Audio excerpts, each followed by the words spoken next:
देव प्रणोदिता यथा विधायते गोपा सहस्रजं श्री सुखदेव महाराज की जय।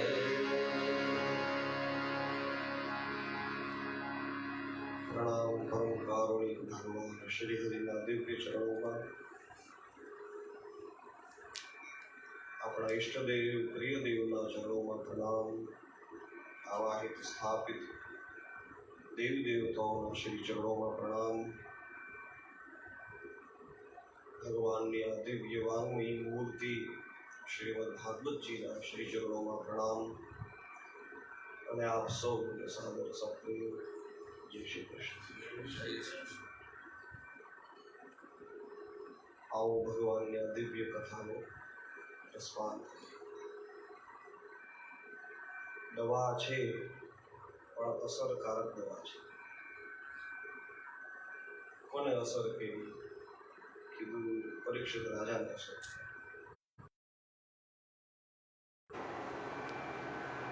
પરીક્ષિત રાજા એમના સાક્ષી છે કે એક વખત આ કથા સાંભળી અને એને મુક્તિ મળી। એ બોલ્યા હતા કે સિદ્ધોસ્મ્ય અનુગૃહીતોસ્મિ ભવતા કરુણાત્મના શ્રાવિતો યચ્છતે સાક્ષાત અનાદિનિધનો હરિ। સુખદેવજી મહારાજ જ્યારે કથા પૂર્ણ કરે એવા સમયે પરીક્ષિત રાજાને પૂછે, રાજન હવે કઈ સાંભળવું છે?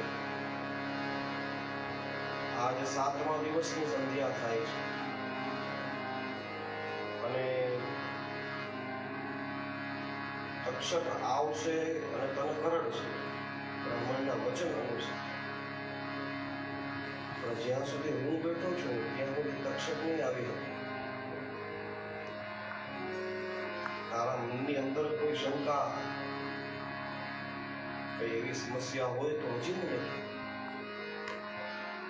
એમ કરી પોતાનો વરદ હસ્ત સુખદેવજી મહારાજ પરીક્ષિત રાજાના માથા ઉપર ફેર્યો।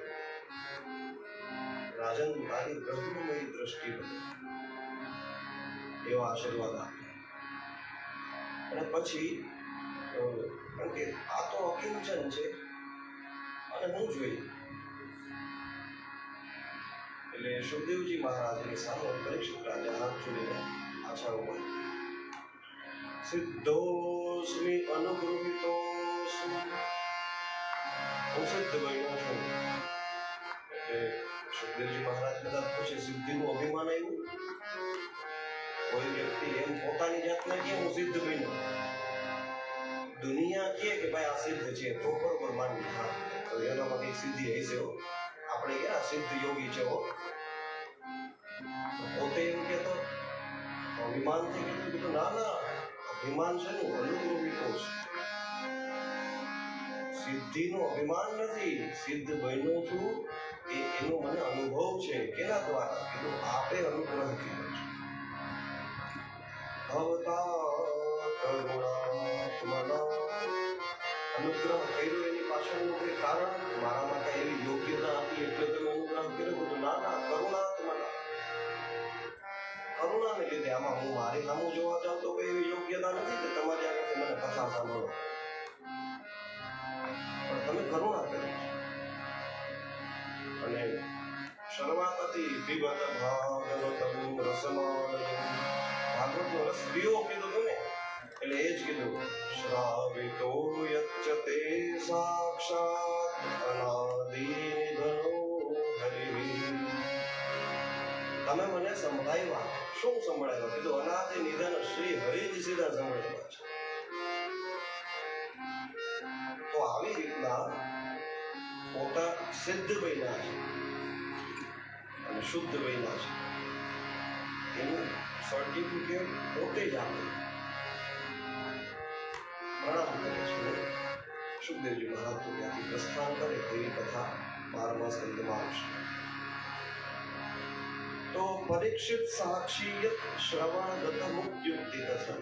પરીક્ષિત રાજા એના સાક્ષી છે કે ભાઈ આ સાંભળવાથી ગૌરવ છૂટી ગયા. મૃત્યુ ભ્યો ન વિભેદ ગયો. હવે મૃત્યુથી મને ડર નથી લાગતો એવું વચન એ જગ્યાએ છે. અભયમ દર્શિતમ ત્વયા. હવે મને અભય થોડા દર્શન છે. સાક્ષાત ભગવત પદ આવા શબ્દો હોય પડે છે. હવે મને ભગવાનના ચરણ દેખાય. તો આ બધું પરીક્ષિત રાજા બોલી ગયા છે અને આ દેહની અંદર રહીને જ બોલ્યા છે. એવું નથી કે ભાઈ આ શરીર છૂટી ગયું પછી હવે એને ગતિ મળવાની હતી એવા સમય બોલ્યા. ના, અંતિમ સમય હતો એવા સમય કીધું હવે તક્ષકાદી મૃત્યુથી મને ડર નથી લાગતો. હવે તો છૂટી જશે અને એ આવીને મને શું મારે એ પહેલા મેં મારા શરીરને છોડી દીધું. એની પાછળ કેવું કારણ કીધું બસ આ કથા એવા સિદ્ધ બનેલા. પરીક્ષિત રાજાનો જન્મ થયો ત્યારે કીધું હતું કે મહાભાગવત મહાન ભાગવત થશે. એટલે શ્રેષ્ઠ વક્તા એની સામે શ્રેષ્ઠ શ્રોતા બે હોય ને, બેલેન્સ બે નું હોવું. આ પાછળ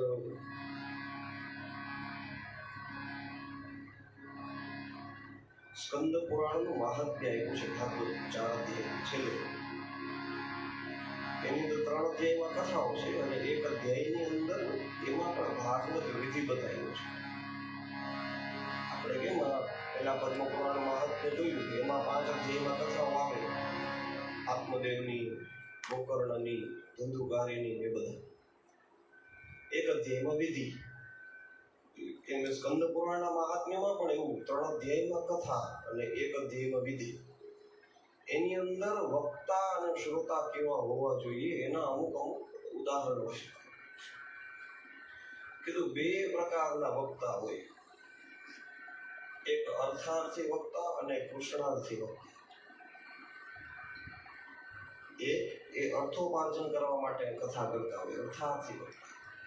અર્થોપાર્જન એટલે ખાલી રૂપિયા નહીં, કોઈ પણ પ્રકારની ઈચ્છા રાખી મારી પ્રતિષ્ઠા વધે, મારો યશ વધે, મને આ થાય, આ એ અર્થાર્થ કંઈ પણ જિજ્ઞા, કંઈ પણ જાણી.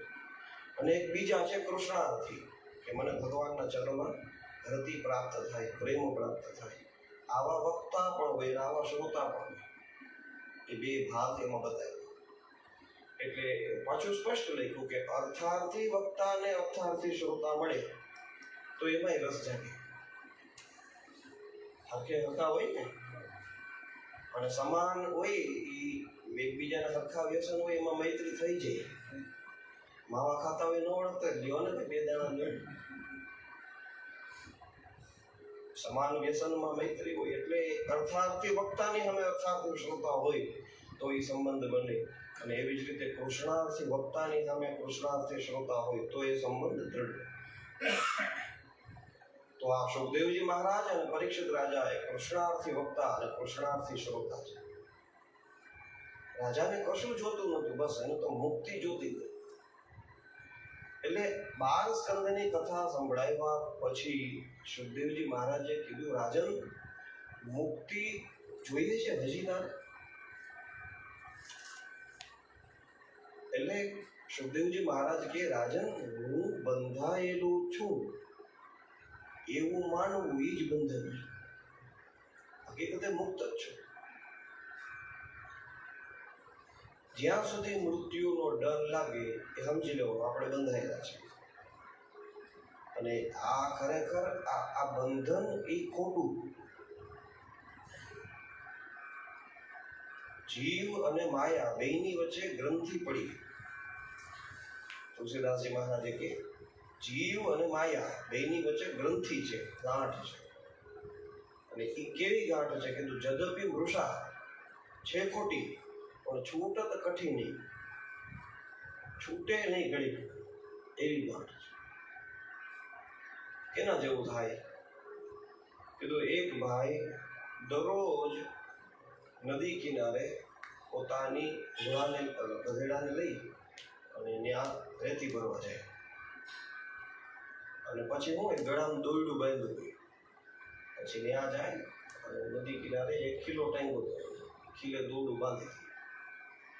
એટલે ઓલું ગધેડું ત્યાં રે. આ ભાઈ પોતાનું માટી ખોદવી હોય કાલે કંઈ કરવું હોય બધું પૂરું કરે, પછી એની ઉપર બધો માટી ભરી દે અને પછી દોરડું છોડે એટલે ઓલો ગધેડો ત્યાંથી હાલતો થાય. આ ભાઈ એની આગળ ગધેડું પાછા ઘરે આવે. આ દરરોજનો ક્રમ. એમાં એક દિવસ ગળામાં દોરડું બાંધવાનું ભૂલે અને એને લઈને આવ્યા. હવે ચિંતા કરે, મને વાતો વાર લાગશે, એટલા વારમાં ગધેડું ભાગી જાય તો શું કરવું? એ ચિંતા કરતા હતા. એવામાં એક સાધુ મહાત્મા નથી. ભાઈ શેની ચિંતા કરે છે? કે મહાત્મા ચિંતા અલગ પ્રકારની છે. કયો તો ખરા. કીધું દોરડું ભૂલાઈ ગયું છે, આ ગધેડાને બાંધવું છે. પણ કેમ બાંધવું? દોરડું નથી અને મારે થોડી વાર લાગે બધું માટી કાઢવું, ભરવું, એનું બધું કમણું કરીએ. કીધું કઈ વાંધો નહીં, દરરોજ જેમ દોરડું બાંધે એમ એવી એક્શન કર. કીધું કઈ વાંધો નહીં, હું વાંહે બેઠો તારા ગધેડાનું ધ્યાન રાખીશ, તું ચિંતા કરે. એમ પણ ત્યાં આગળ ઊભા જઈ ગયા. આને જેમ દોરડું બાંધતો એમ ખીલાની આગળ દોરડું બાંધવાની એક્શન કરી. પોતે ગયો માલ લઈ ગયો, આખો બાચકા ભરી આવ્યો, નાખ્યા ગધેડાની ઉપર. અને પછી ભાઈ આવતો છે તો હું ગધેડું હલે નહીં. એટલે વિચાર કરે કે આકા હલે નહીં, બાકી દરરોજ તો જેવું હું આવેલો એટલે મારી પાછળ હાલતો થઈ જાય. લાકડીયું મારે તો હલે નહીં. થયું પાછો ચિંતામાં પડે, આ શું થયું? ઓલા મહાત્મા તો આગે હતા ત્યાંથી પાછા આવ્યા. હવે શું થયું? એ કે આ પેલા જોયું છે એની બીક હતી, હવે તો હાલતું નથી એની બીક છે. કીધું કઈ વાંધો નહીં, જેમ ગાંઠ મારી હતી એમ ખોલ. કીધું ક્યાં મારી? કીધું ખોલ તો ખરા. એમ કીધું એ માણસ થોડુંક છે, ગધેડું છે. એને તો એમ જ છે કે હું બંધાયેલો છું. અને એમ કરીને ગાંઠ ખોલી. પછી જેમ હતું એમ હાલતું થઈ ગયું બધું પાછું. કારણ કે દરરોજનો ક્રમ થઈ ગયો હતો એટલે એને મનોમન ધારી લીધું કે બંધાયેલો છું. આપણું સંસારનું બંધન આવું છે.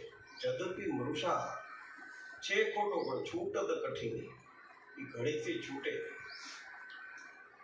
તો એવી રીતના ફસાયેલા. એટલે સુખદેવજી મહારાજે કીધું, રાજન તું મરીશ, હજી જો તારા મનમાં એવું લાગતું હોય તો એ જ બંધન છે.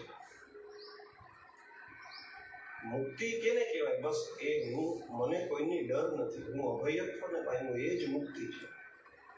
કેમ કીધું? મૃત્યુના મૃત્યુ ઈશ્વર, મૃત્યુના મૃત્યુ ઈશ્વર ભગવાન છે પોતે.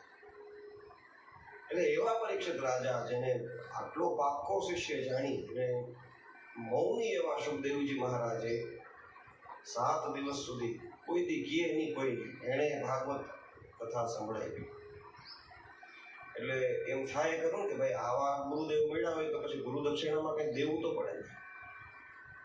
કથા કરો તો કંઈક ને કંઈક કમસે કમ તુલસીનું પાંદડું પણ દેવું તો જોઈએ.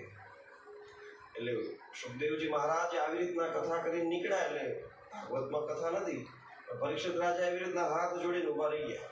કીધું મહારાજ તમે આત્મારામ નિર્ગ્રંથ, અમે તમને શું આપીએ?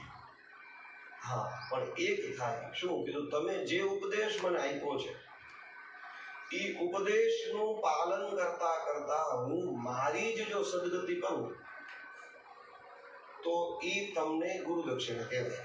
કે ભાઈ આની આગળ 7 દિવસ હું બેઠો, મેં જે બોલ્યું એને સાંભળ્યું, એ ખાલી સાંભળ્યું નથી, એને જીવનમાં ઉતાર્યું છે. એ આચરણમાં ઉતારીએ તો કીધું એ હું આચરણમાં ઉતારી દઉં એટલે એ તમને મળેલી ગુરુ દક્ષિણા છે. અને થયું એવું. સુખદેવજી મહારાજ તો કીધું રાજા તારી બ્રહ્મમય દ્રષ્ટિ હોય એમ કરીને સુખદેવજી મહારાજ તો નીકળી ગયા. અને પછી રાજાએ જે પ્રમાણે યોગ માર્ગ શીખવાડ્યો તો બીજા સ્કંદની અંદર એ પ્રમાણે આંખો બંધ કરી દીધી અને એવા પ્રાણને રોકી દીધા કે ઓલો તક્ષક આવીને દંશ મારે એ પહેલા તો પરીક્ષિત રાજા ભગવાનમાં પહોંચી ગયા. પછી તો ખાલી શરીર હતું એને બાળવાનું જ હતું, એવું થયું.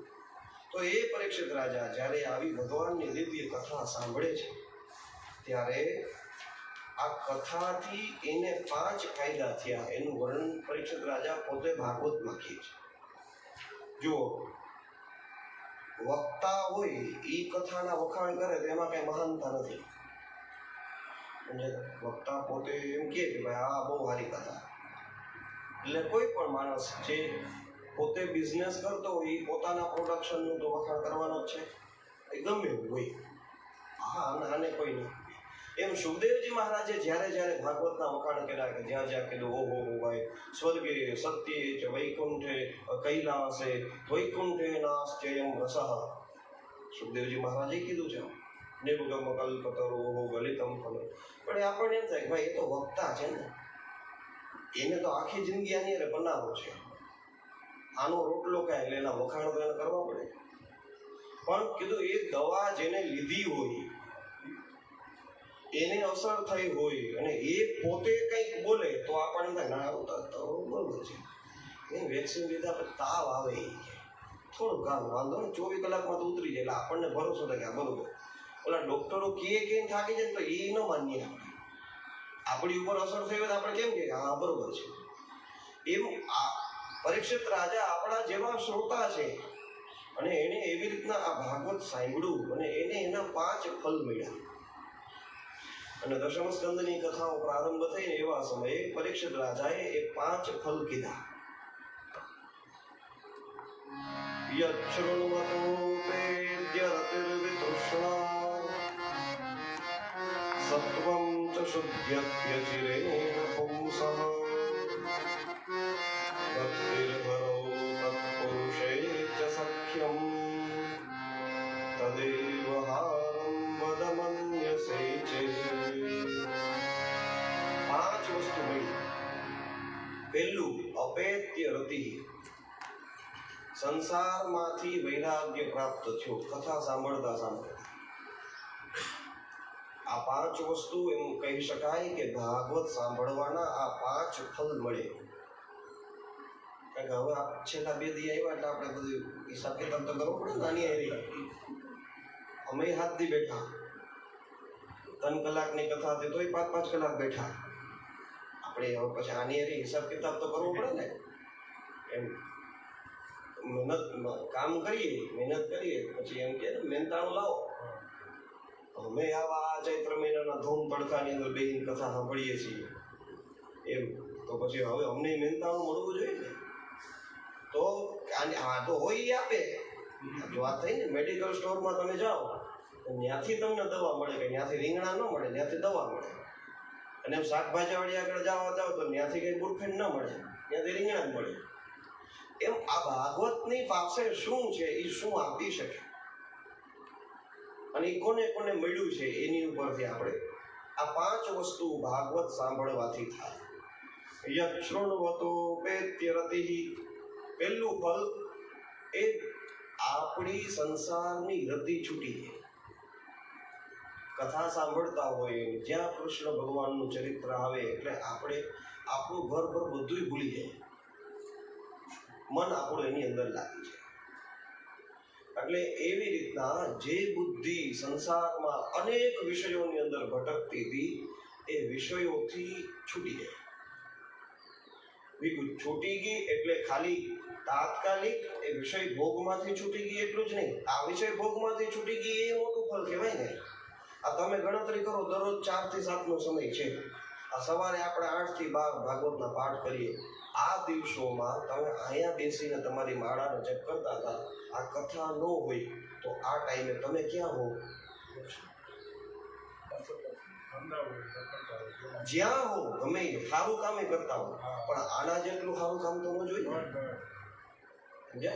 એટલે આ અપેત્ય રતિ અચાનક જ આ તો પેલું ફળ એમને મળી ગયું. બીજા જે વિષયો છે એમાંથી તો એમને છોડી દીધા અને પછી કીધું એ એક વખત છોડી દે ને પછી એની ઈચ્છા જાગે તો આપણે એમાં ઘૂસીએ ને પાછા. એટલે બીજું ફલ વિતૃષ્ણા, છોડાવી દે અને ઈચ્છા ન જાગવા દે. એનો મતલબ છે ચપ્પલ કાઢીને અંદર આવવાનું, પછી બહાર જાવ તો ચપ્પલ ભૂલી જાવ એવું. અને આ તો ચોરી કરવાનો વાંધો છે જ નહીં જરાય. ચોરાગ્રગણ્યમ પુરુષમ નમામિ કઈ બધા પગે લાગે.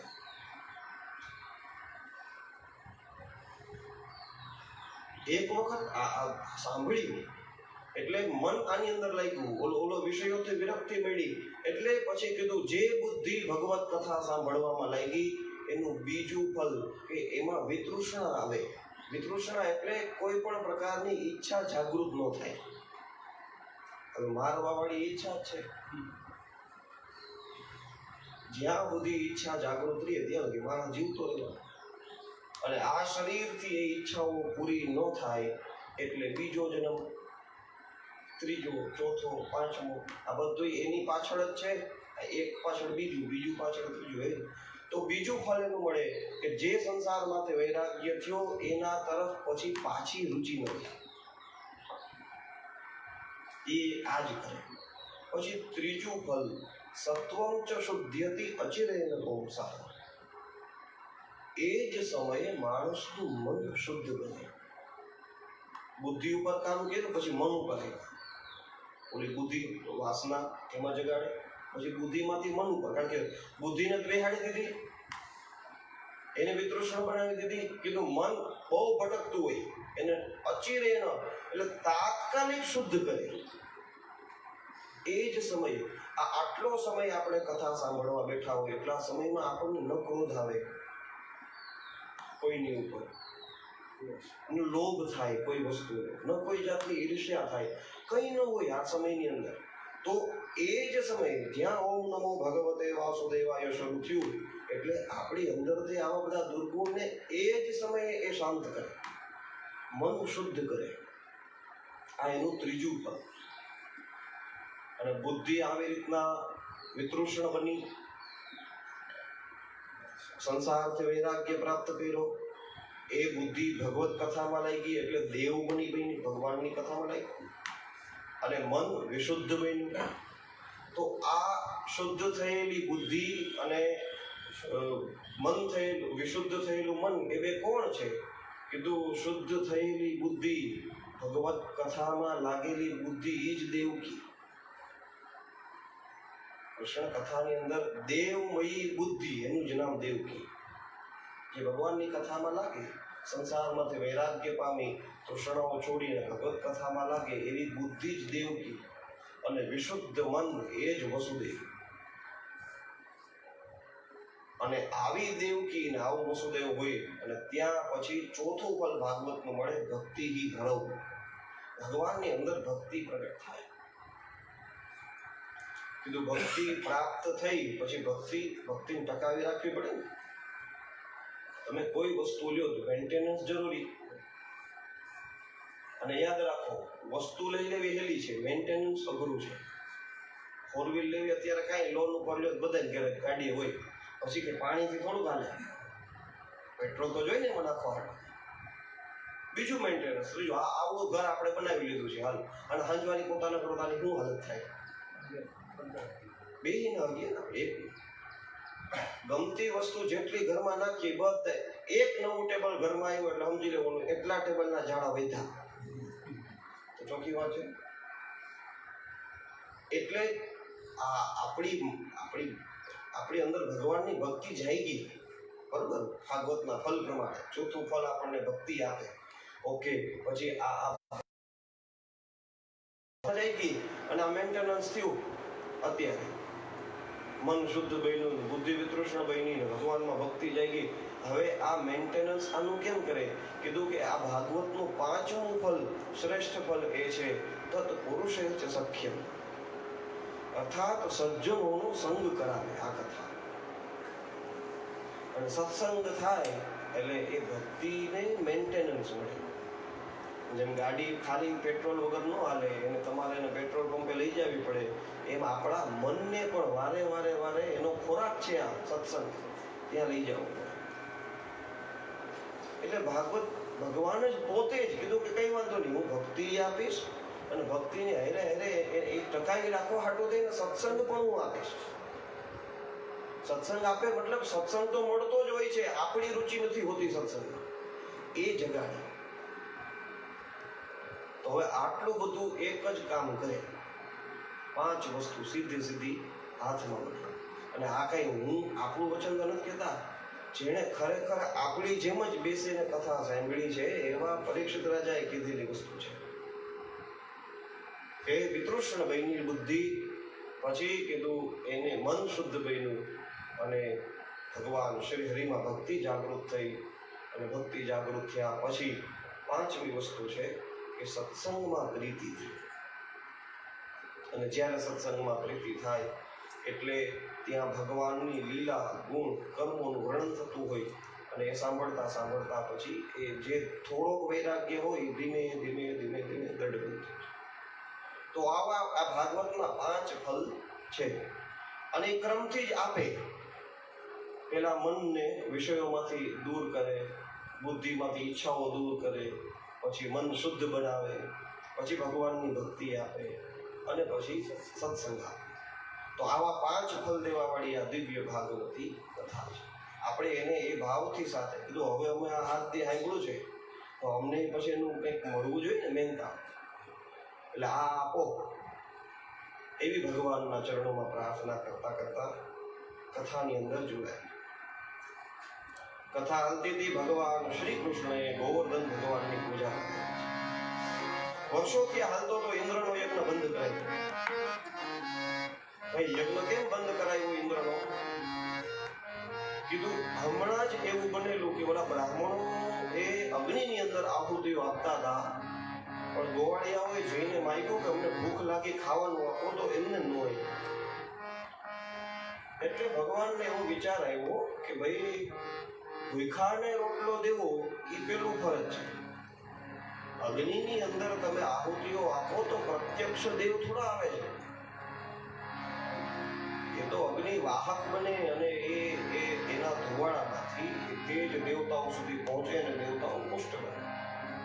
પણ કીધું એ દેવોનો દેવ હું દરેક પ્રાણી માત્રના હૃદયમાં બેઠો છું, એના શરીરને હલાવું છું, તો મને તમે ખવડાવો નહીં અને આવી રીતના યજ્ઞની અંદર આહુતિઓ આપો, તો એક ખાલી કર્મકાંડ થઈ ગયું કહેવાય. યજ્ઞનો સાચો મતલબ ના કહેવાય. યજ્ઞનો સાચો મતલબ છે વહેંચી બાટીને બધાને ખાવ. જેની પાસે વધારે છે, જેની પાસે નથી, એ બેયનું બેલેન્સ કરવા માટે થઈ અને આપણા ઋષિમુનિઓએ આ યજ્ઞની પરંપરા કરી છે. કૃષ્ણશંકર શાસ્ત્રીજી દાદાજી સોલા ભાગવત વિદ્યાપીઠ, એમણે સરસ મજાની વ્યાખ્યા આપી. કીધું સંપન્નોની સંપત્તિનું સમાજમાં સમભાવ, સસ્નેહ, સમર્પણ એટલે યજ્ઞ. સંપન્નોની સંપત્તિ હોય એમાં શું હોય? એ બહુ પૈસાદાર માણસો હોય. હવે એ લોકો જો એમના આમ દેવા ઉભે ને, તો ક્યારેક કોઈ ખુદદાર હોય એવો માણસ એને માગતા શરમ આવે. એવું હોય ને, અત્યારે તો ઘણું મોટા મોટા ઘરમાં રહેવા વાળા હોય તો ખાવાના ફાફા હોય. ઘર બાપ દાદાની પેઢીના હોય, આનું રોટલાનું ન હોય, એટલે આજુબાજુ વાળાને થાય કે આને તો હું વાંધો હોય. પણ હોય ભાઈ, ક્યારેક પરિસ્થિતિ એવી આવે, સાંજે હું જમવાનું બનાવવું એ પૂછવું પડે. તો આવી રીતના સંપન્ન, હવે એ લોકો જ્યાં જ્યાં કામ કરતા, યજ્ઞ પહેલા તો બહુ મોટા મોટા થતા. હવે મોટા યજ્ઞ થાય એની અંદર શું થાય? કીધું આજુબાજુના વિસ્તારોમાંથી બધી વસ્તુઓ યજ્ઞ માટે ઉપયોગી હોય લેવાની થતી. એટલે એ યજ્ઞના બહાને આજુબાજુમાં જેટલા લોકો જે કંઈ આજીવિકા જે કામ કરે છે બધા એને એમાંથી થોડો ભાગ મળે, પૈસા મળે. કારણ કે આ કર્યું તો આમાં બધાને જેને જેના ભાગનું હતું એને એમાંથી મળવાનું. તમે દૂધ લ્યો છો, તમે ફૂલ લ્યો છો, તમે શાકભાજી લ્યો છો, તો આ બધા દરરોજ તમે કેટલું લ્યો, કથા નિમિત્તે કેટલું લીધું, એ 2 રૂપિયા તમારા નામને એના ઘરમાં તો ગયા ને. અને એના નામે, આ યજ્ઞના નામે ગયેલો રૂપિયો એના ઘરમાં પણ સત્કર્મ માટે પ્રેરણા દેશે. 2 જણા શાકભાજી લેવા ગયા હોય, એક જણાએ આવી રીતના, ભાઈ અમારી ઘરે બ્રાહ્મણો જમવાના છે, એના હાટું કેમ શાકભાજી એમ લઈને આપે. બીજો જોડો મારામાં ઝેર નાખીને એક ભાઈ માર નાખવાનો છે, લાઈ જમવાનું. ઓલાને તો બેયને શાકભાજી વેચવાનું છે, વૃત્તિ ફરી ગઈ. અને ઈ નિમિત્તનો રૂપિયો એવો આગળ આવ્યો ને, ભલે એને ખબર હોય ન ખબર હોય, પણ આપણું શાસ્ત્ર તો જાણતા અજાણતા બેય પાપને ગણે. નિમિત્ત તો બન્યો ને. તો તો આવી રીતના સત્કર્મ માટે આપણે જે વાપર્યું છે, એટલે આપણા નામે આવડી કથા કરી આપણે અહીંયા. હાલો, કોઈ નથી, આપણા ઘરના જ આપણે બધા બેઠા છીએ, પણ આમાંય આપણે કેટલાને મદદ કરી. દરરોજ કરતા હોય એના કરતા તો કેટલાયને મદદ કરી ને. તો એ બધાયની ઘરે યજ્ઞનો પ્રસાદ પહોંચ્યો કહેવાય. અને બીજું, અત્યારે આપણે હવે બોલાવાય નહીં, બાકી એ સમયની અંદર જ્યારે યજ્ઞો થતા ત્યારે બ્રાહ્મણો, એ રાજાઓ જે યજ્ઞ કરે એ બ્રાહ્મણોને બોલાવે, પછી વૈશ્ય લોકો જે સંપત્તિવાળા એ લોકોને બધાને યજ્ઞની અંદર આમંત્રણ આપે. શૂદ્રો જે બધા, કારણ કે યજ્ઞનું આયોજન મોટું હોય, સેવા કરવાનું, બધું સાફ સફાઈ કરવાનું, આ છે પછી બધાને બોલાવે, અને યજ્ઞ પૂર્ણ થાય એ પહેલા બધાની પૂજા કરીને બધાને પૈસા આપે. તો શું થયું? કીધું આ સંપન્ન છે, અને આ સામેવાળો લેવ છે એ દાન સમજીને નહીં લે, પ્રસાદી સમજીને લે છે. ફેર પડી જાય ને, લેવામાં ફેર પડી જાય. એટલે જેને સંકોચ થાય ને એ સંકોચ દૂર થઈ જાય, અને પ્રેમપૂર્વક એ જે કંઈ દેશે એનો સ્વીકાર કરશે. અને યજ્ઞના ફળ સ્વરૂપ મળેલું છે એટલે પ્રસાદીના રૂપમાં એના ઘરની અંદર જશે તો એને શુભ ફળ દેશે. આ યજ્ઞની વ્યાખ્યા છે આપણા સનાતન ધર્મ. આપણે બધું ફેરવી રહ્યું. અગ્નિની અંદર સ્વાહા સ્વાહા, હા એ યજ્ઞ જ છે, પણ એ યજ્ઞ કરતા આ યજ્ઞ મોટો છે. એટલે આ મોરારી બાપુ કથામાં બહુ કહે કે ભાઈ કઈ વાંધો નહીં, તમે એક હોસ્પિટલ ના ખોલી શકો તો કઈ વાંધો, જે ખોલે છે એને ધન્યવાદ, પણ તમારી આજુબાજુમાં કોઈ એવો વ્યક્તિ રહેતો હોય જે દરરોજ દવા ખાતો હોય અને એની પાસે વ્યવસ્થા ન હોય, તમે એને મહિના દીની, વર્ષ દિવસની દવા લઈ દો તો એ યજ્ઞ છે. આપણે કઈ સ્કૂલ ખોલી ન હતી કે ભાઈ આવી રીતના બધા ગરીબ બાળકોને ભણાવે, કઈ વાત, આપણી ઘરે કામવાળા આવતા હોય, એના છોકરાઓ કોઈ ભણતા કરાવતા હોય તો એની મહિના દીની, વર્ષ જેવી આપણી કેપેસિટી એની ફી ભરી દો તો એ યજ્ઞ જ છે. આપણે કઈ અન્ન ક્ષેત્ર ખોલીને કઈ બધા આખા ગામને જમાડી ના શકીએ, ન કઈ વાંધો નહીં, પણ જેમ જમવા સમયે કોઈ ભૂખો આપણી ઘરે આવે કે ભાઈ આ એક રોટલો મારે ખાવો છે, અને ન આવ્યો હોય તો સ્વતઃ જમવાના ટાઈમે આપણા ઘરમાં એ પરંપરા હોય, ભાઈ આવ્યું હોય ને, વેચવા વાળી આવે ને ભાઈ બપોરે, તો એમ કે ભાઈ તારે જમવું છે, હાલ બેસી જાય. પછી હાડી 150ની કોકમાં દે કે ન દે એ બેનું જોવાનું, એ વાત અલગ છે, પણ એને જમવાનું તો જમે, ભૂખ લઈ. તો આ એ યજ્ઞનો જ ભાગ છે. અને ભગવાને કીધું એ બધાયની વૃત્તિમાં આવવું જોઈએ, બધાય કરવો જોઈએ, એક જણો કરે એમ ન હાલે.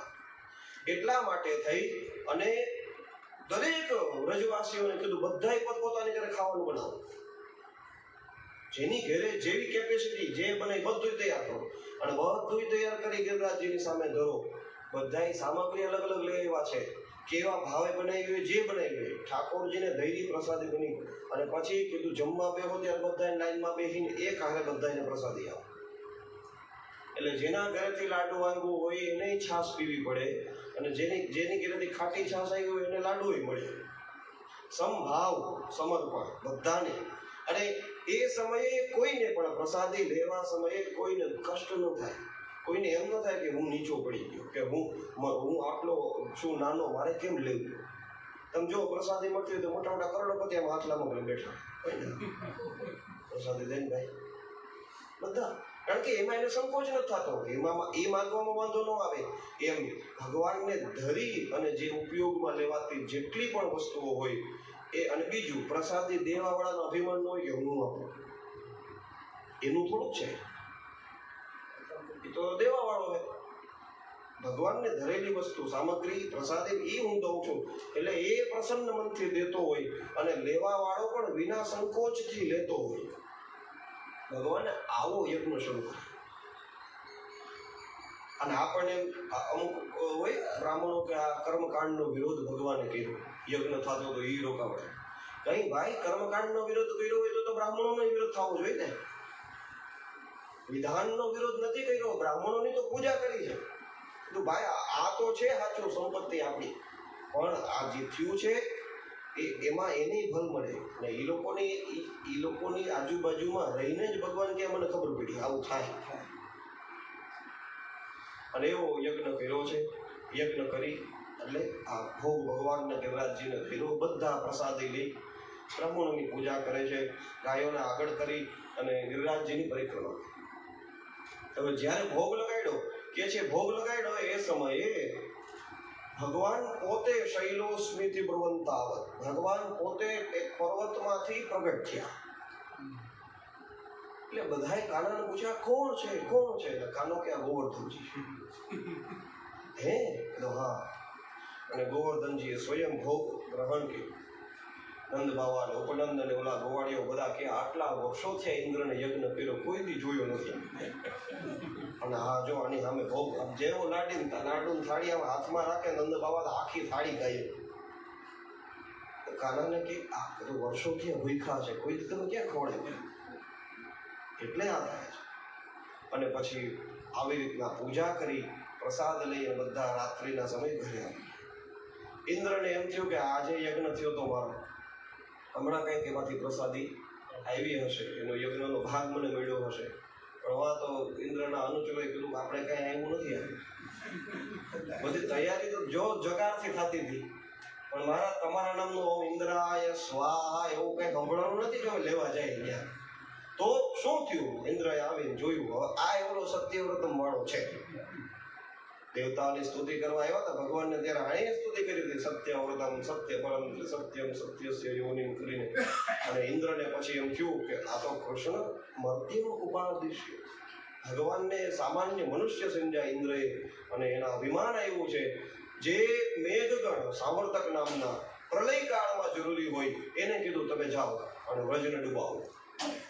સાવર્તક નામના મેઘગણ આવ્યા છે અને હાથીની સૂંઢ જેવડી ધારથી વરસાદ વરસાયો. એટલામાં હજી સંતોષ ન થયો. ઐરાવતની ઉપર ઇન્દ્ર પોતે આકાશ ગંગાનું જલ ભરી અને ત્યાં વરસાદમાં હજી વૃદ્ધિ કરવા આવ્યો. અને આખું વ્રજ એ પાણીની અંદર જે હાવ પરિસ્થિતિ બગડી ગઈ બધાની, દોડી દોડી હે કૃષ્ણ હે નાથ બચાવ બચાવ, તારા કહેવાથી અમે ગોવર્ધનની પૂજા કરી હતી. આ ઇન્દ્ર અમારી ઉપર કોપિત થયો છે, અમારી રક્ષા કરો. ભગવાને વિચાર કર્યું, ઇન્દ્રના એ અભિમાનને બંધ કરવા દૂર કરવા માટે થઈ ભગવાને કીધું કઈ વાંધો નહીં, આપણે જે ગોવર્ધનની પૂજા કરી છે એ જ ગિરિરાજજી આપણી રક્ષા કરશે. અને એમ કરી બધા એને ગિરિરાજજીની તળેટીમાં લઈ આવ્યા છે. અને ગિરિરાજજીની સામે હાથ જોડીને પ્રાર્થના કરી ભગવાને કે અમે જો સાચા હૃદયથી ને પ્રેમ ભાવથી તમારી સેવા પૂજા કરી હોય તો આજે તમે અમારી રક્ષા કરો. એમ કરીને ભગવાને પોતાનો વામ કર કમલ ગિરિરાજજીની અંદર પધરાવ્યો છે. અને આખે આખા 7 કોષના ગિરિરાજજીને ભગવાને હાથમાં ધારણ કર્યા. બોલીએ શ્રી ગિરિરાજ ધરણ કી જય. ગિરિરાજજીને ધારણ કર્યા, આખો ડાબો હાથ આમ રાખ્યો. તો વ્રજવાસીઓ એમ કે કઈ કામને ડાબા હાથને થોડીક જરૂર પડે, તો ડાબા હાથની ટચલી આંગળીની ઉપર ગિરિરાજજીને ધારણ કર્યો છે.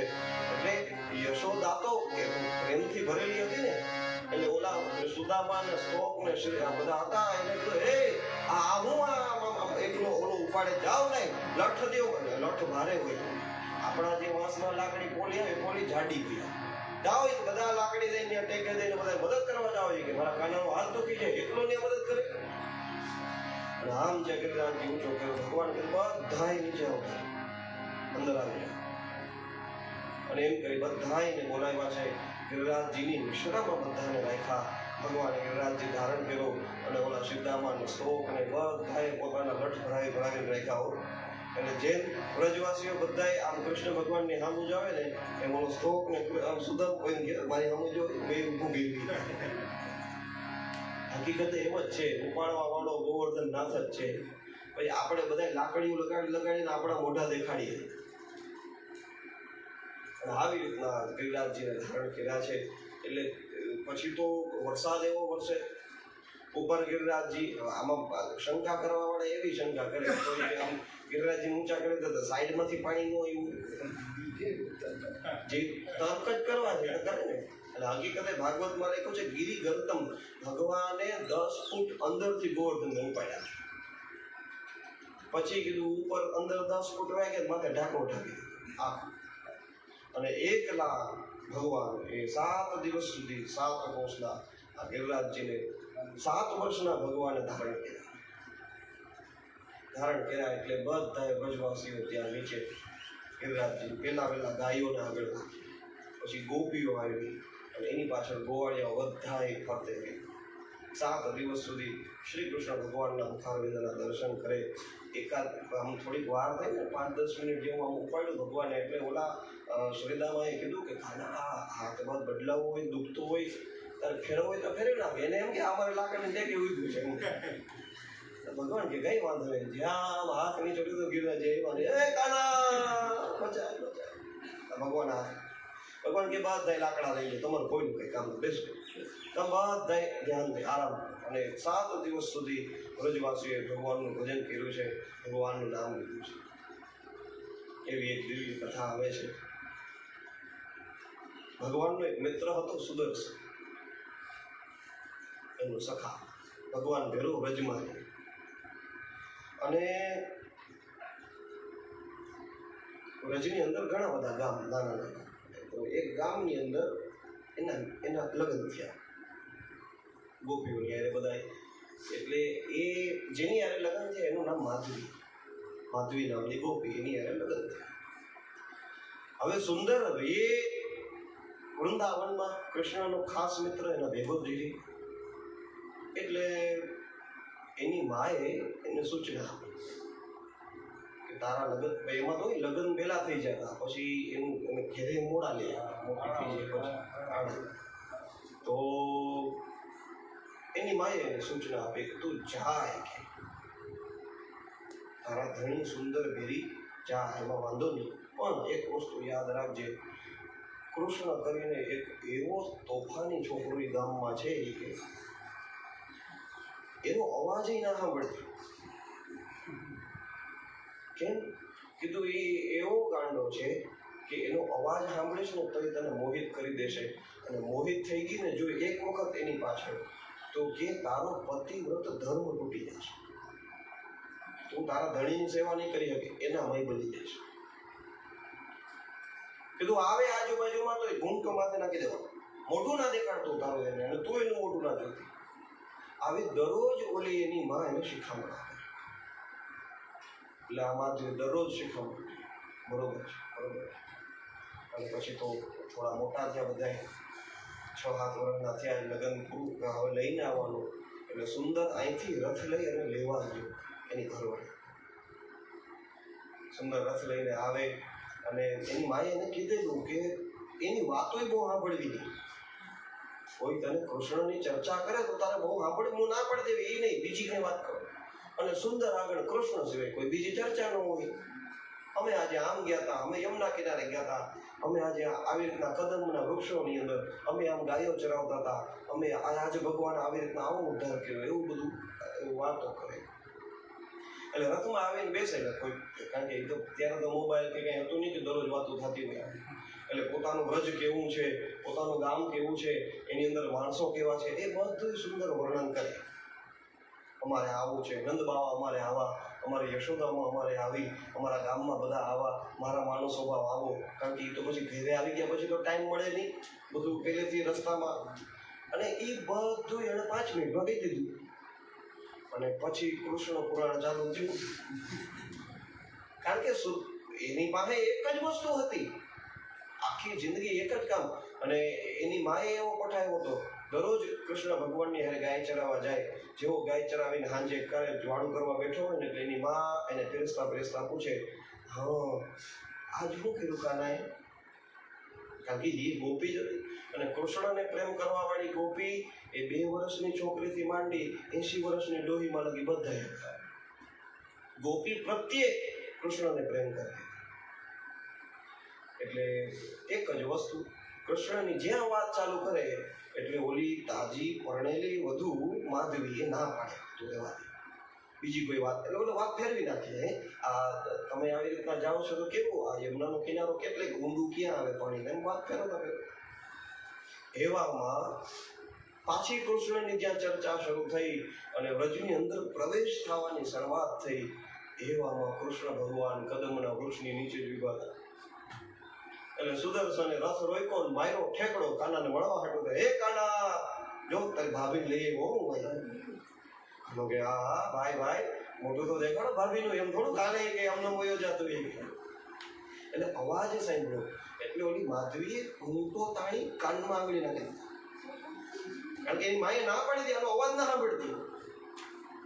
અને સુદર્શને કીધું એમાં તારે થોડોક સંતોષ કરો, જા તું મોઢું જોઈ લે કે તને થોડીક ના પડાય કે આમાં દેર ને તો ભાભીની હારે મસ્કરીની છૂટ હોય કે તું નાનો છો તો હું તને જા. અને કૃષ્ણ ભગવાન માયો ઠેકડો રતું પર સીધો અને આ પગ પગ બધું છુપાવે, આ આંગળીથી કાન ઢાંકી દીધા, ઘૂંટો પકડીને રાખ્યો, આવી રીતના ભરાવી દીધો, કોણીઓથી ખોલી ન શકી જશો આ કૃષ્ણ એવી રીતના.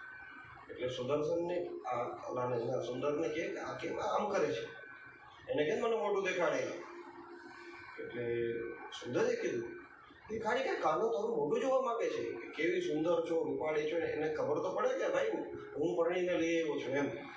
એટલે બહુ સુંદર અંદરથી ઓલી માધવીએ કીધું મને મારી માએ ના પાડી. કૃષ્ણ ભગવાનનો મગજ ગયો.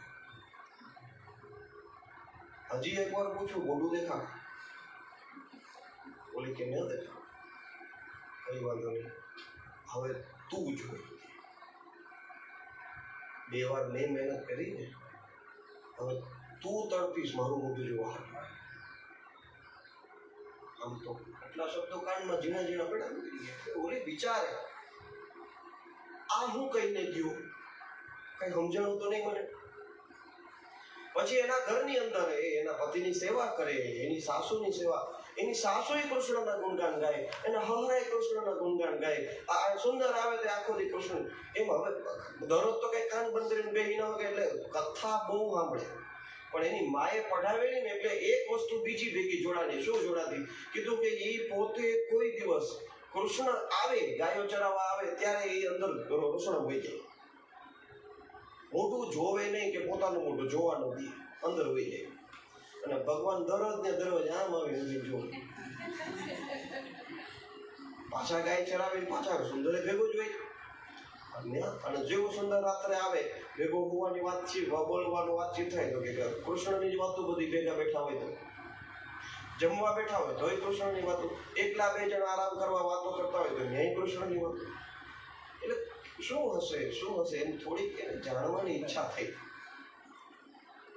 અને એમ કરતા કરતા છેક આ ગોવર્ધનની પૂજાની કથા થઈ. ત્યાં સુધી માધવીએ ભગવાનનું મોઢું જોયું નથી. અને આજે ભગવાન ગિરિરાજજીને ધારણ કરીને વિભા છે એટલે પહેલી વાર ઓલી માધવીએ કૃષ્ણનું મોઢું જોયું. જ્યાં ભગવાનનો ચહેરો જોયો આંખોમાંથી આંસુઓ સરી પડ્યા. કીધું હે મારી માં, તે મને કોની સામે વિરોધ કર્યો? આના વિરોધમાં મને રખાય. અને પછી તો માધવી આવી પગે લાગવા જાય, ભગવાન મોઢું ફેરવી દીધું. એને કીધું તું ધ્યાન જો. પછી તો દોડી દોડી ગોપીઓની ભેરી જાય. બીજે જ્યાં યમુના જલમાં પાણી ભરવા જતી હોય, કૃષ્ણ માટલા બધાયના ખૂણે આનું એકલું રહેવા દે. ઓલી અંદરથી વિરહમાં બળે, મારી યારે મેં તો તને કીધું તું ને કે હવે તું જોઈશ.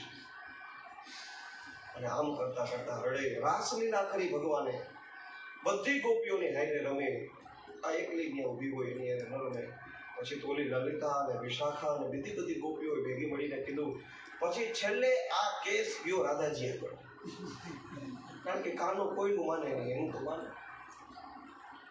રાધાજીની આગળ જઈને માધવી હાથ જોડીને પડી ગઈ. કીધું મારી ભૂલ થઈ ગઈ, એક વખત મને કઈ સજા દેવી હોય તો સજા આપો, પણ મારી પર કંઈક કૃપા કરો.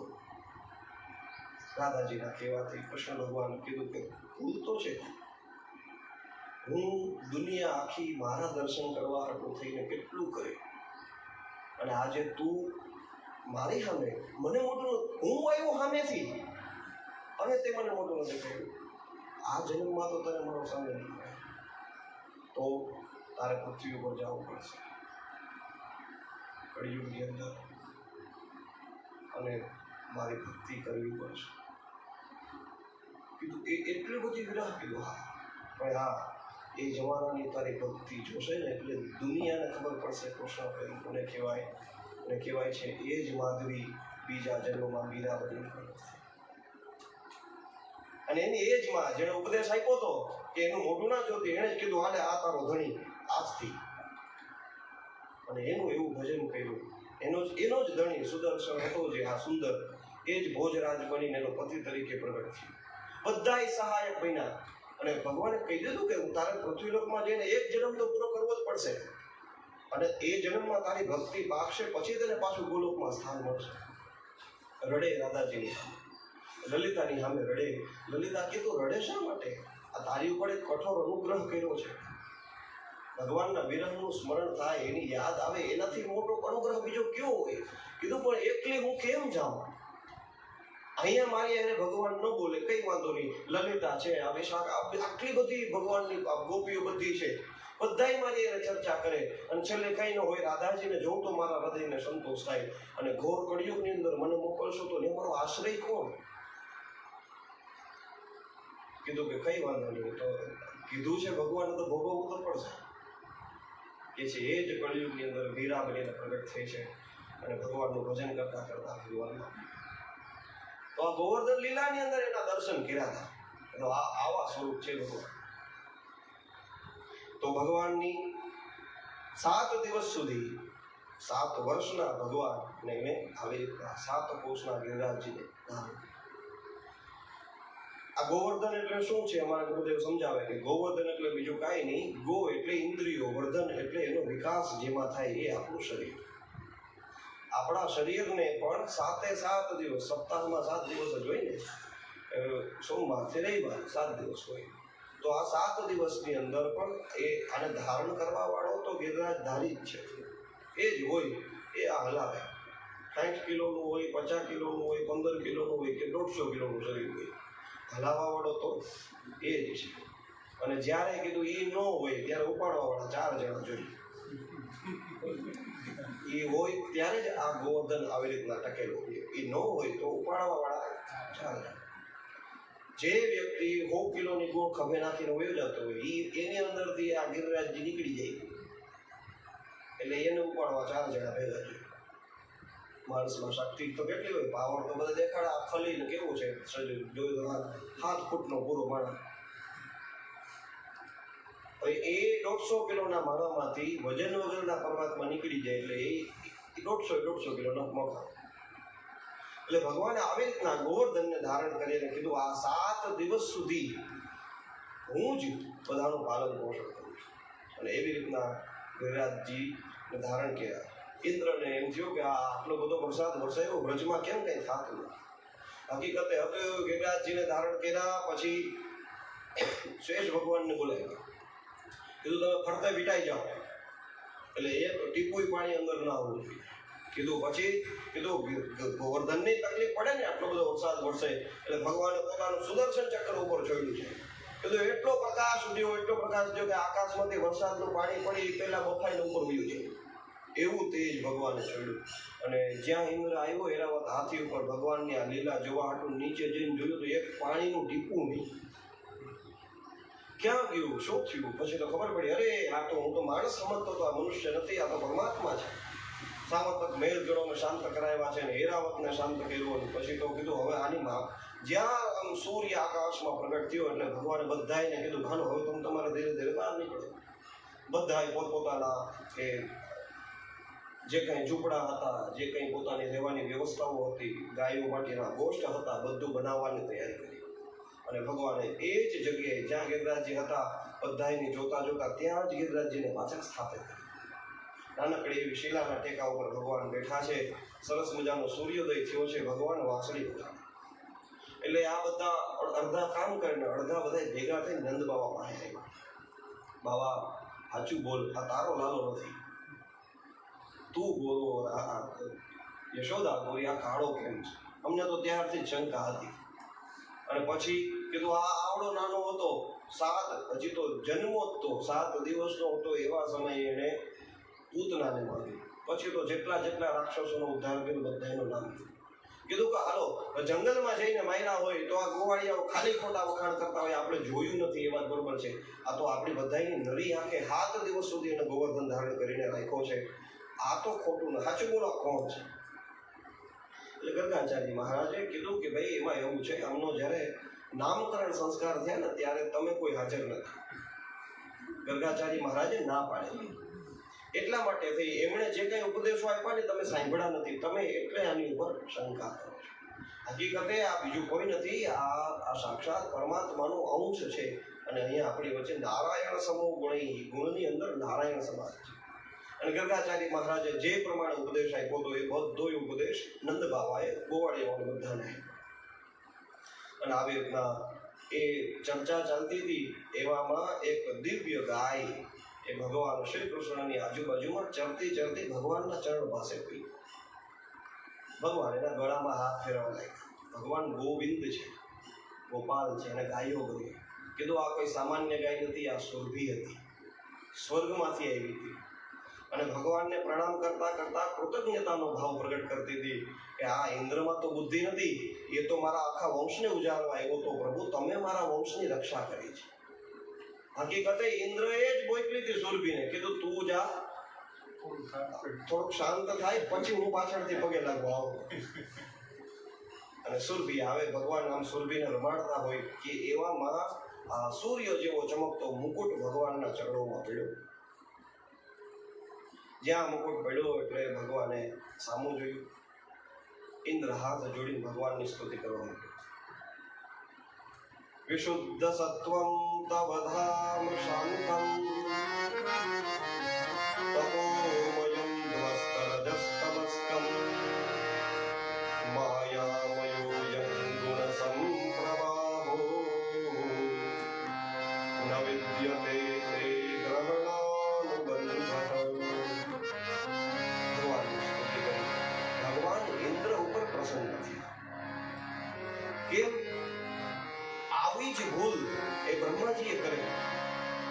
અપરાધ તો કર્યો હતો ને, પણ બ્રહ્માજીની સામે ભગવાન બોલ્યા નહીં. ઇન્દ્રને કીધું કે હું જેની ઉપર પ્રસન્ન થાઉં ને એની સંપત્તિનું વર્ણન કરી દઉં. ભગવાન કીધું. ભાગવતમાં બે જગ્યાએ એવું વર્ણન છે. ભગવાન પોતે કે હું જેની ઉપર પ્રસન્ન થાઉં ને એની સંપત્તિનું વર્ણન કરી લઉં. એટલે એવી દાનત હોય ને તો કૃષ્ણને ભજવો, બાકી બીજા ઘણા દેવતા છે. તમ ભ્રંશયામિ સંપદભ્યો યસ્ય ચેચ્છામ્યનુગ્રહ. જેની ઉપર હું કૃપા કરવા માંગુ એને એની સંપત્તિનું વર્ણન. મતલબ કે ઇન્દ્રને અભિમાન હતું તારી ઉપર કૃપા કરવા હાટું થઈ જ મેં આ તારા અભિમાનનું વર્ણન કર્યું છે. પણ ઇન્દ્ર કરવા ગયો ભૂલ, પણ થઈ ગયું સારું કામ. કેમ? કીધું એને ભક્ત અને ભગવાનને 7 દિવસ ભેગા કરી દીધા.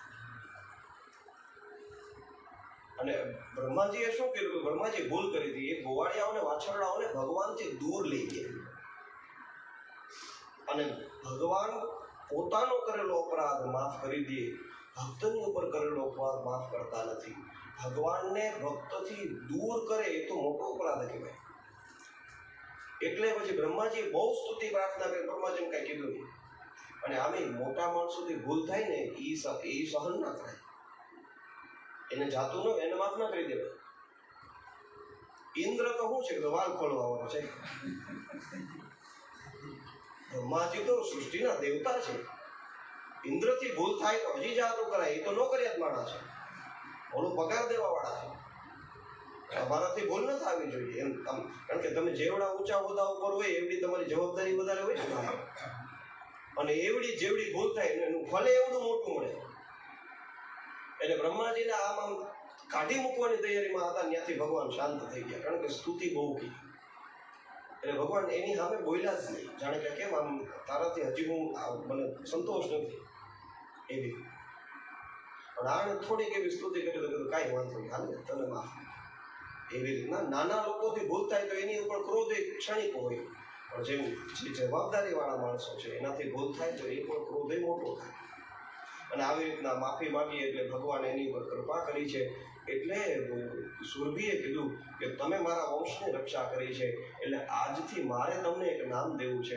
કીધું બોલો ને. કીધું આજથી તમારું નામ ગોવિંદ થશે. સુરભી મૈયાએ આપેલું આ નામ, આમ તો 1000 નામ છે. હરિતારા છે, 1000 નામ. કયા નામે લખવી કરું બધાએ પોતપોતાની રીતે મન ફાવે એવા નામ પાડ્યા છે. એમાંથી એક આ સુરભીમાં એ પાડેલું નામ ગોવિંદ ઇતિ ચાપ્યધાત. ભગવાનને ગોવિંદ નામ આપ્યું. ભગવાનને પ્રેમથી નામનો સ્વીકાર કર્યો છે. પછી તો પોતાના થનના દૂધથી ભગવાનનો અભિષેક કર્યો. આ સુરભીના થનનું દૂધ એટલે અમૃત, એનાથી અભિષેક કર્યો છે. અને ઇન્દ્ર પણ ઐરાવતની સૂંઢમાં આકાશગંગાનું જલ ભરીને લઈ આવ્યો હતો. એનાથી એણે ભગવાનનો અભિષેક કર્યો. આ જે અભિષેક કર્યો છે એ જ સ્થાનનું નામ છે માનસી ગંગા. હજી વ્રજમાં ગિરિરાજજીની પરિક્રમા કરો એટલે રસ્તામાં આવે આ માનસી ગંગા છે, જ્યાં ભગવાનનો અભિષેક કરેલું જલ ત્યાં છે. ઇન્દ્ર આવી રીતના સ્તુતિ કરી, પ્રાર્થના કરી અને પોતાના ઘરની અંદર જાય છે. આમ કરી પછી એક અધ્યાયની અંદર એ નંદ બાવાએ એકાદશીનું વ્રત કરેલું એની કથા. હવે ભગવાન જેની ઘેરે પુત્ર બનીને આવ્યો એને વ્રત કરવું પડે ભાઈ? કીધું ના, ભક્તિ માર્ગ એવો છે કે એમાં ભગવાનની પ્રાપ્તિ થઈ જાય તોય સાધન ન ચૂકાય. જ્ઞાન માર્ગ ને કર્મ માર્ગ એવો છે, ભગવાન મળી ગયા કર્મ છૂટી ગયા, ભગવાન મળી ગયા એટલે પછી જ્ઞાન રૂપ જ બની ગયું, એને કંઈ કરવું ના. પણ ભક્તિ માર્ગની અંદર એક પ્રેમ દ્વૈત રહીએ ભગવાનમાં અને ભક્તિની વચ્ચે. જો આ દ્વૈત ન હોય તો ભક્તિ કોની કરવી? આ જીવાત્મા અને પરમાત્મા બે એક જ છે જો આપણે માનીએ. પણ જો એ એક જ માનીએ તો જીવાત્મા ભજન કોનું કરે?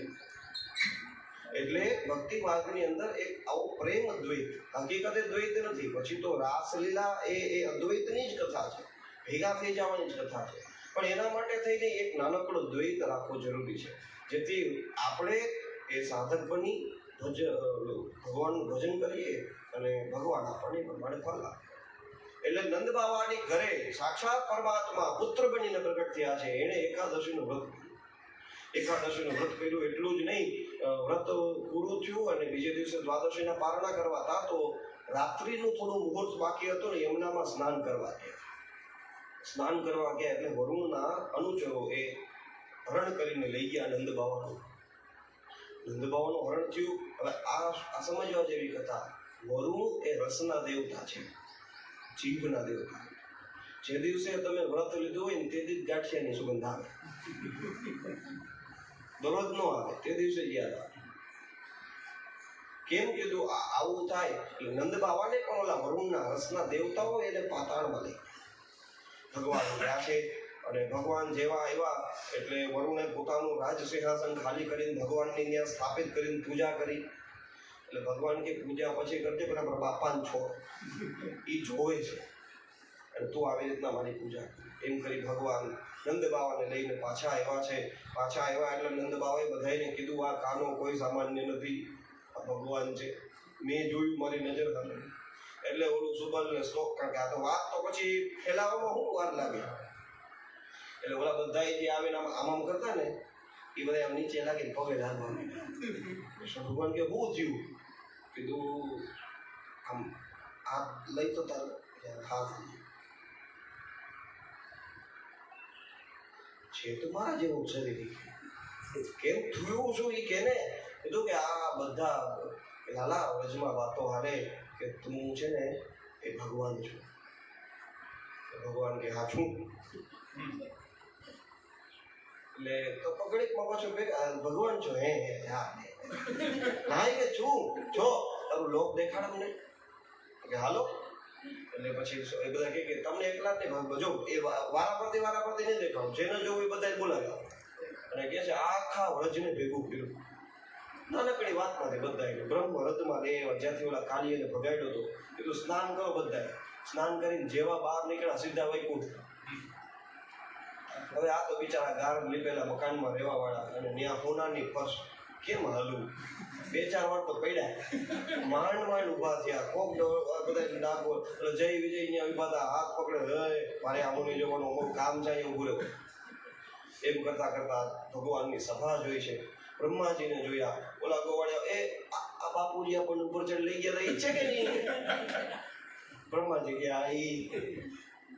પછી થોડા આગળ ગયા તો ઇન્દ્ર બોલો, અરે આ વરસાદ આપણે બધા બેઠા હતા ને તો આ કોક એકાદો લાલાની વાત કરતો હતી, આના જેવો જ દેખાતો હતા. એ છે ને હા એ જ. શરદ કુમારને જોયા, નારદજીને જોયા. આ બાપાને તો બહુ જોયા આપણે, દરરોજ હોય. હા એ આવે નારદજી તો દરરોજ આવું ભગવાનની લીલા જોવા આમ એક એકના ચહેરા જોવે, યાદ આવે. અરે આ બધા તો આપણા વ્રજમાં આવી ગયા, કારણ કે બધા ભગવાનના દર્શન કરવા આવ્યા હતા ને, કોઈ બાકી નતું રહ્યું. બધાના દર્શન કર્યા. શેષ શૈયા ઉપર. કીધું કાનો ક્યાં, દાઉ ક્યાં? આ 2 જણા નથી દેખાતા. એવામાં શેષનાગની ફેણામાંથી દાઉજીએ મોઢું બહાર કાઢ્યું. હું અહીંયા આ મૂળ સ્વરૂપ આ છે મારું. શેષનું સ્વરૂપ જોયું. હો. અને પછી એના ખોળાની અંદર સુતેલા ભગવાન શ્રી કૃષ્ણના ચરણોમાં દ્રષ્ટિ પડી. ચરણોમાં જેવી દ્રષ્ટિ પડી ત્યાં એક સ્ત્રી બેઠી હતી. દેવી કોણ? તા યશોદાની એને કોઈ ગોપી હતી. કીધું આ તો તારા ઘરે વાળવા આવે ધરું ઈ છે. હા એ જ છે. કીધું આ લક્ષ્મીજી છે. ઓલા પાર્ષદો હતા એ ચૂપતા હોય કે વૈકુંઠની મહારાણી આની વાગે તો 3 જન્મ અમારા પૃથ્વી ઉપર જ્યાં તમે આવું ગયું એમ ના સુતા અરે કાનો તો અહીં છે. અને દર્શન કર્યા. આંખો બધાની ફાટી ગયો. હવે આ કૃષ્ણને અમે મિત્ર કરીને બોલાવતા હતા. આ તો જોતો ખરા એનો વૈભવ તો જુઓ. આ બધું જોઈ લીધું ને એટલે પછી ભગવાને કીધું કેવું લાગ્યું? ગોવાળિયાઓ કે છે તો બહુ સરસ, પણ કીધું હાલો અમને પાછા વજમાં થઈ જાય. તું હાલ દે. કીધું ભાઈ યદ ગત્વાન નિવર્તન્તે તદ્ધામ પરમમ. ત્યાં આવ્યા પછી કોઈ પાછું ન જાય. ગોવાળિયા કે આપણે એવું કંઈ નથી, મને ગમે નહીં આવી. અહીંયા તને સલામી દેવી પડે અને વાહ અમે તારી આગળ કામ કરાવીએ.